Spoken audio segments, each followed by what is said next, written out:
Zee 24 तास एक पाऊल पुढे। नवी मुंबईतल्या बापूंच्या धुळवडीला ठाण्याचे टँकर्सनी पाणी पुरवठा करण्यात आला होता। याबाबतचं वृत्त झी 24 तास दिल्यानंतर त्याची तातडीने दखल घेत ठाणे मनपाच्या जलविभागाच्या अभियंत्यावर निलंबनाची कारवाई करण्यात आली आहे। टँकर पुरवणारा अभियंता निलंबित झालेला आहे। ठाण्याच्या आयुक्तांनी निलंबनाचे आदेश दिले आहेत। नवी मुंबईच्या महानगरपालिकेनं पाणी पुरवण्याला परवानगी नाकारल्यानंतर निलंबित करण्यात आलेला आहे। झी 24 तासच्या दणक्यानंतर ही कारवाई झाली आहे। झी 24 तासनं कालपासून हा मुद्दा सतत लावून धरलाय।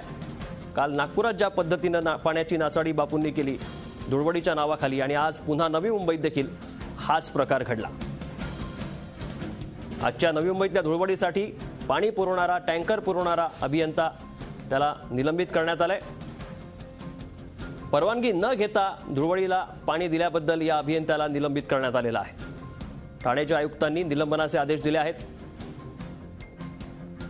त्यामुळे ठाण्याच्या अभियंत्याला ही धुळवड बोललेली आहे।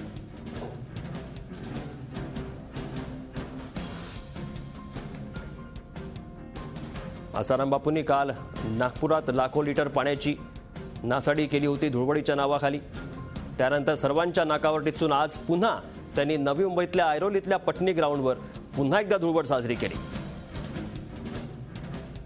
झी 24 तास एक पाऊल पुढे।